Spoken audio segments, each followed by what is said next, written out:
All right, we are live, Dr. Russ. Good morning, everybody. Welcome to House Edge Live with John from ProCraps, formerly ProCraps, I guess, and now it's Casino Gaming Central. Here on Casino Gaming TV, got a decent Monday show for you planned. I think I'm going to talk a little bit about the future of the shows and the channels and that kind of stuff, and I want to launch into kind of a new temporary series here on variants. So let's get into it here and start off our day with the reminder, right? The bridge is the thing. The bridge is the way. The bridge is the way forward.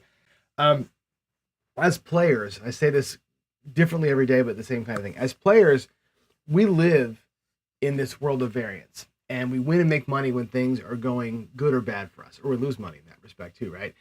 A lot of it really depends how you experience that. It depends on your bankroll. The casino, as we know, has unlimited bankroll. You don't. It depends on how you view risk, how you are able to identify the variant that you're in and the opportunity that you're in, that you're given to make some money or get the hell out of there, right?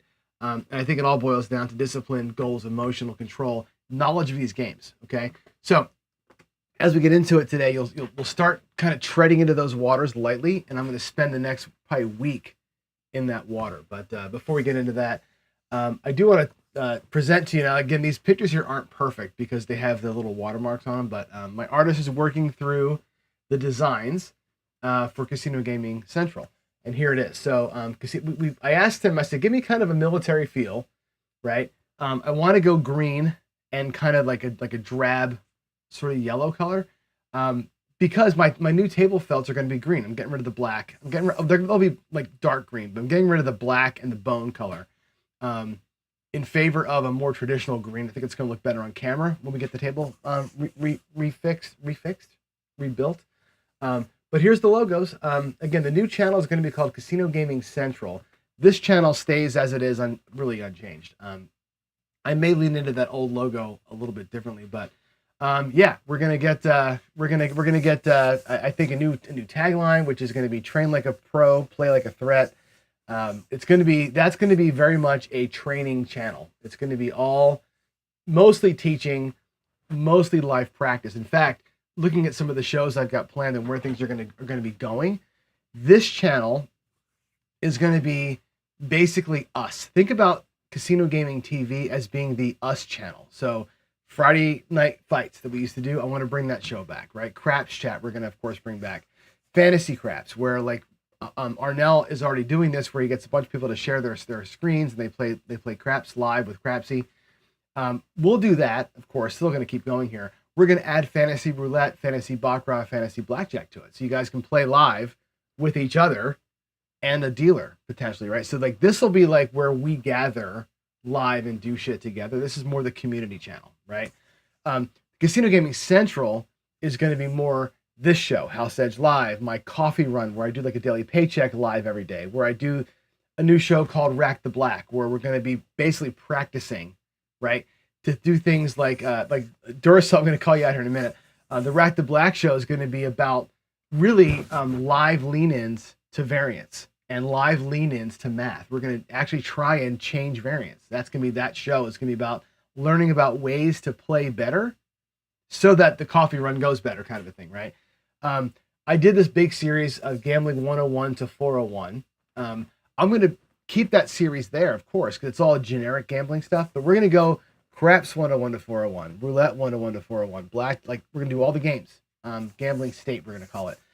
So the full university kind of experience there. And of course, Strategy Central, where I will present to you the 3, 4, maybe 5 ways that I only play. And I really only play a few ways. I know we show a lot of strategy, but I really only play a couple ways in all the games. So I will show you on Strategy Central the ways that I play, and I'll probably play those ways over and over and over again during the coffee run. So that's the vibe of the two channels. One's going to be really teaching and me practicing. One's going to be us. So think about CGTVs being us, Casino Gaming Central being me, and that'll be like one teaching, one kind of community thing. So that's the way that I want to split them up. Yeah. So the door side. So what's going to happen here is this. I don't know which way it's going to go yet. I do want to have some live play along. Of course, I can't use Crapsy, right? But we'll figure out another way to do the live play alongs. The Rack the Black show, where I'm practicing it's going to be like when I'm doing craps on that show, I'm going to be really working my toss, right? So it's going to be slow because I'm going to be kind of teaching it. I've got to find the right rhythm like George has, where I'm working the toss, teaching the toss, but also playing at a good clip, right? So that it's going to be ideal. I do want those to be play alongs. The coffee run especially will be a play along with me, and it's going to be different games every day. It may not be always craps. It may be I may do a paycheck run in roulette or something, right? When I do those, I definitely will turn on the live play along machine. Whatever that app is that we use to live play along, I'll turn the game on and we'll do it. The coffee runs might be short like it was before. Like if I make my paycheck in 10 minutes, it may just be a 10-minute thing. I may keep playing it without me betting and just host the game. I got to figure out the rhythm on that. When we get there, it'll be a joint effort, right? We'll figure out the rhythm. But yeah, the plan is the DPC coffee run will be a play along. Rack the Black may not be. It just depends on how slow that show goes with me teaching, because that's going to be kind of a teaching show. So we'll see. Coffee run for sure will be a live play along. So the answer to the question is an absolute yes. Format TBD. Still working through it. Again, I got to get screens made. I got to get the table. The table's still about probably 2-3 weeks away from being built. I mean, I got the table obviously, but now that I've got the hopefully the logos that we kind of like a little bit. I got to get these logos now imprinted on the table and then get the felt here and then put it all back together again. So it's going to take me another few weeks to get it together. In the meantime, I'm going to build all the shows and stuff like that. Yeah, so you're right. So what I'll probably do, Jen, is something like this. I'll probably say like daily paycheck, for example. I'll probably do like a whatever time I start. Let's just pretend it starts at 8 o'clock, right? So 8 o'clock is daily paycheck. It'll go for maybe a half hour or an hour, depending on what maybe an hour is too long. I don't know. But I will stop playing when I hit my number. So if I'm going to do a daily paycheck, trying to win 10% or whatever it's going to be, I'll stop playing because I'm there, right? I will keep rolling until the time ends or like Duracell says, some roll minimum, whatever that's going to be, right? Whatever that number looks like, time or number of spins or rolls, or maybe it's one shoe. Maybe blackjack days, it's one full shoe. Maybe the blackjack daily paycheck is one shoe and I'm out early and you're playing the whole thing. It might be like that. We may have some kind of I think it makes sense to have some kind of a thing. Craps makes sense like Jeff does it, where we're going to do 4 shooters or 5 shooters and that's it. So we'll figure out what makes sense for the coffee run to make it where you can play along and it's you can reliably play along for some fixed period of time. I think it makes the most sense for sure. I just want to make sure that it's not boring. You know what I mean? Jen's, yes, it will be more Army Green. Now remember though too, let me go back a screen. What you see on here as green will most likely be transparent. So like the gold part will be stamped on my table and it'll just be the gold, right? On the chip thing, the chip itself all the green on the outside will be gone. Just the inside of it will have some green here and there. And I will go more Army Green. We've talked about Army Green as being the kind of the primary color. So yeah, this green is not totally correct, but where on my table it'll be is transparent. So you won't notice that as much as you do here. That's kind of the thing. So yeah, 30 rolls, 30 minutes. I love that. Unless I'm tossing a monster, right? Because I do have to go to work. And maybe I will do a monster. I don't know. We'll see. Jay-Z does 5 shooters. Jeff used to do 5 shooters. I think Jeff did 5 or 6, depending on whatever. So I like 36 rolls too. I like even numbered things. Yeah. So anyway, that's where that show is headed. Where the channels are headed. I think I got a good plan now. I've been thinking about it a lot. This show here, I'm just kind of like, I'm just not really sure where I want this show to be. I think when I split the channels, it's going to have more clarity to it. So, all right. So let's get into this here. We're talking about this week, and Duracell brought this great. He made up a new term, and I'm going to put it in chat in case you all missed it. He called this VI, or that. I'll put it in chat. VI. Instead of DI, he put in VI, variance influencing, right? We talk about variance all the time. And here's the simplest way we can define it, right? The expected value of a game in all gambling is negative. It's all a negative EV unless you're a card counter and you've got the deck in a good spot and you're not getting caught, right? Otherwise, you're always negative EV. And that's where you average out over time, right? And the casino's cool with that. Like, they don't care. Like we say this all, they don't care if you win, right? They don't care if somebody wins 50K because they know that in the next, table one might have a winner of $50,000 on some great craps run, right? Table two is losing 80 grand or winning for them 80 grand at the same time. They don't care. It all evens out to them. They are working the averages over massive amounts of time. You, as we know, live in these shorter runs, right? Variance tells you how wild the ride is as you're losing the average over time. Like if you play for 30 years like I have, you've probably won or lost the average. Now I've won more than I've lost because I've had a couple of massive wins that counteract all my little tiny, right? So the wildness of the ride is variance. And again, the casino cares not, because all the different variants end up looking like this over the course of a billion rolls. You, of course, live in these swings. The wildness of the ride, though, depends on your bets that you're making, right? How big a bankroll you got and the discipline you've got in it. And I want to really dive into this week looking at ways to capitalize on that. And I think part of it can be ways that we bet, our discipline, right? Our ability to get up and bail out or lean in. Part of it can be, and I think for the DIs out there, how you can create variance, right? I think Ed has said this in varying ways, these years, right? He calls it he says he's making a trend, right? I say he creates variance, right? Guys who can shoot are trying to not hold off the 7 forever. They're not trying to throw monsters. They're trying to create variant. And you may not know what it is. Today it may be the 5. Tomorrow it might be the 6. The next day it might be a bunch of horns. Some days it might be a come out crazy, right? You're creating variance with your toss. That's what they do. So I love the idea of calling it VI, variance influence, because things you can do to influence the variant that's happening, right?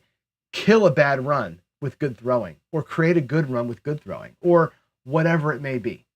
That's an interesting way to kind of frame the talk. I love the terminology. So we're going to start using that here on the show, and I'll pass that around D8 for other people. But that's what I want to get into this week, is this idea of how we use variance to our advantage. Or, well, I guess, yeah, to our advantage is the thing, right? You can't necessarily know you're in a good variant, but you can sure as hell sniff out a bad one. And, I watched this video last night that Dylan from Skill and Luck had sent me. And there's an interesting channel out there. It's called, what's it called? Funky Math? Crazy Math? I have to give you the name of it. I think it's called Crazy Math or something. Anyway, it's one of these channels where it's a math channel, right? It's not all gambling. He has math. He has how to solve a square root in 3 seconds, that kind of stuff, right? But he does a lot of gambling stuff. And like all the math guys, he ends up at the same spot where you can't win because, right? You're gonna martingale. You're gonna win 1 unit 100 times and lose 1,000 units once, and then you're out of the game. True, but it doesn't really speak to the way that a quality gambler or smart gambler leans into the math of that includes variance. So I want to jump in. Anyway, that channel's pretty good.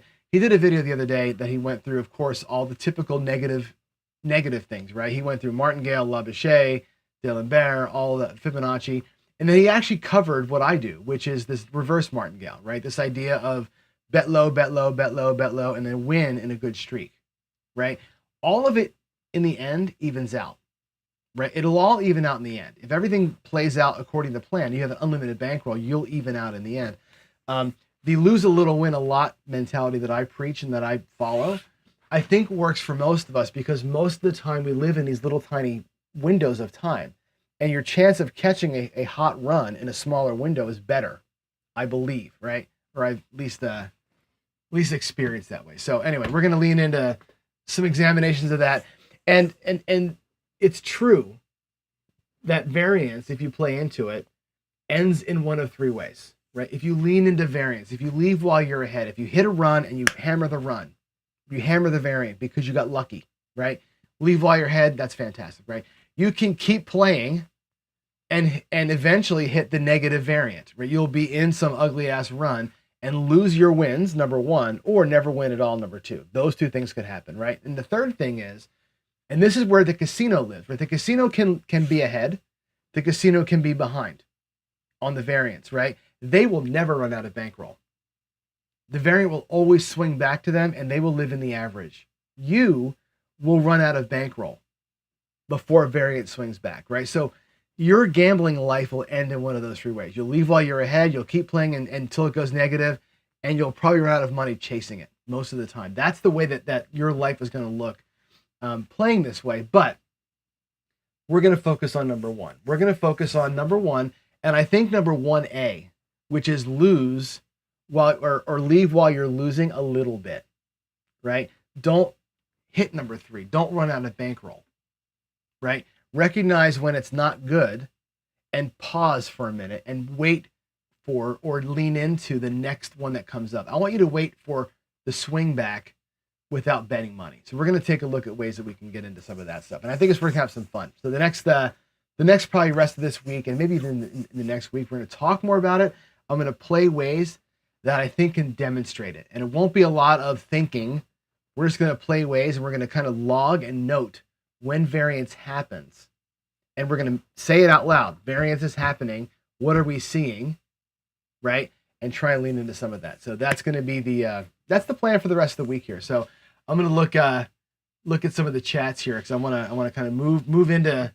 I got to get to work actually pretty quick today. So I got a meeting actually in 10 minutes. I got to get off the live shows, but I want to run here and take a look at some of the chats that are coming in just so I can respond. So Jen says, "High 5D, good suggestions. I just didn't like the uncertainty of me going." Yeah. So I remember I used to do this, right? I used to go quickly, right? I would go make my paycheck and then stop playing. And the reason why was because I did the daily paycheck before this show and we had a time crunch. I didn't want to kind of run into things and make it a mess. For a while there, I had the shows reversed, but the rhythm was wrong. So now what we'll do is we'll start the show, make it a time slice and make that thing. So that'll be it. So we'll make sure that I do a better job of the live shows for sure. Jen says I'm good with CI or CV for creating variants. I like that too. CV is good. VI, I think you say it down below. VI looks like the Latin 6, right? It rhymes with DI, which makes it kind of cool, but I like CV. Creating variants is cool. I think those little ways of saying it. And really it's what, to me, I mean, I'll have to ask Ed this. He's the one that gets more ruffled feathers when I say things wrong about DI especially, but it's a good way to describe what the DI is trying to do. Create variance. They're trying to create a pocket. I say this all the time. I want to live in a pocket, right? The DIs are trying to create variance by opening a little pocket up and living in that world for a little while. Even if they can't extend it forever, if they can open a pocket and live in the pocket, that's VI, that's CV. I think those are really cool ways of talking about it, I think. So I like that. Henry VIII or Henry VI, right? Let's see. Dusted One says variance influencing is the equivalent of not having a finger or two pierced. Oh, good Lord. Why did I even click on that? Oh my God. Too many acronyms. Yeah, I agree. But this one actually is accurate, right? What I find is that people are afraid to speak the truth. Okay. When you hear somebody say, and Jeff, I love Jeff to death, right? I love Joe to death.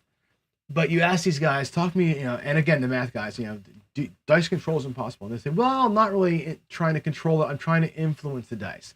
And, even though I'm part of the group that's trying to figure out how to throw these dice better, right? I still get my hair up when I hear what hair I have left. I still get my hair raised when I hear that. Because to me, it's a hedge. You're like, I'm not trying to control anything. I'm just trying to influence the dice. And it's kind of a, whatever. It's boring. It's not boring. It's a cop-out way of describing what you're doing. I think dice influence is a cop-out. And I've always had this like negative internal reaction when I hear that.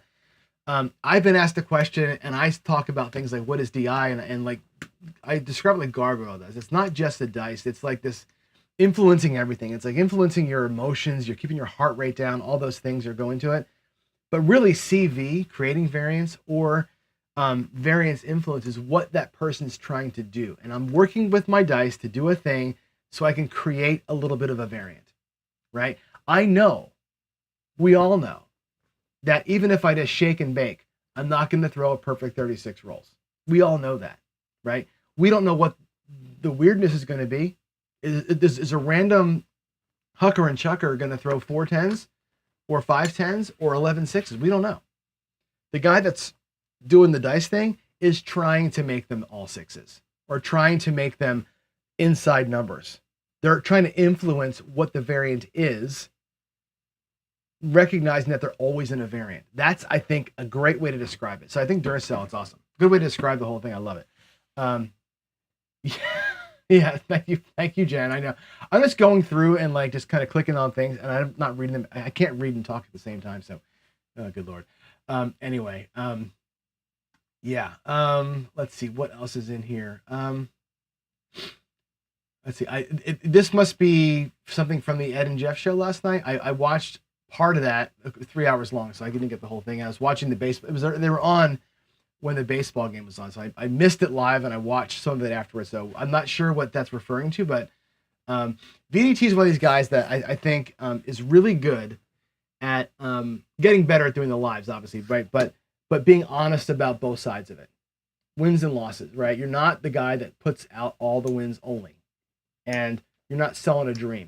You're actually kind of, we're riding your roller coaster with you, and I appreciate that. So thank you for that. All right. Oh, you called in. Okay, so I missed the call-ins. That was the thing. So I got to get in there and watch the whole thing, but it's hard to dedicate 3 hours after the fact. You know what I'm saying? So very cool. Is that the end? Okay, cool. Good. I'm gonna have to go in there and watch that. So all right, I will get into that. All right, that's it for today. Just a little preview of what's happening with the channels, with this week's shows, and how we're gonna get into it. I got to find ways to demonstrate variance out here. Maybe it'll just be rolling dice and sort of finding things through. But all right. So your inspirational quote for the week is going to be this one. I love this one. We judge ourselves by our good intentions. We are judged by our last action. How cool is that statement, right? I've got this like file called Great Quotes. And the Great Quotes file has probably got 1,000 quotes in it that I find in memes. I find them on posters. When I'm driving around the car, I'll take a picture of a billboard sometimes, and I find stuff like this all the time. This was actually outside of a church, and I love this. We judge ourselves by our, like, I'm a good person. I try hard, right? I really mean well, right? But really the last thing I did, especially the last thing I did in front of you, is how I am actually judged. Good way of keeping it real, right? So I'll leave you with that. And we'll be back here tomorrow. Again, more variants on the show tomorrow. Again, I'll find ways to demonstrate. We'll find ways to talk about it, find ways to frame it. And again, I really and truly believe that variance is the key. Understanding it is the key. Okay? You can't control it. You can't recognize it because you realize it after the fact, but it's the reality of it. And I think if we find out ways to live in it and survive in it and thrive when it's going our way, I think we can make a little bit of a difference in our experience. So that's it, guys. Love y'all. God bless everybody. I'll see you in the morning. Have a good one. Bye. It's not doing the button. There we go.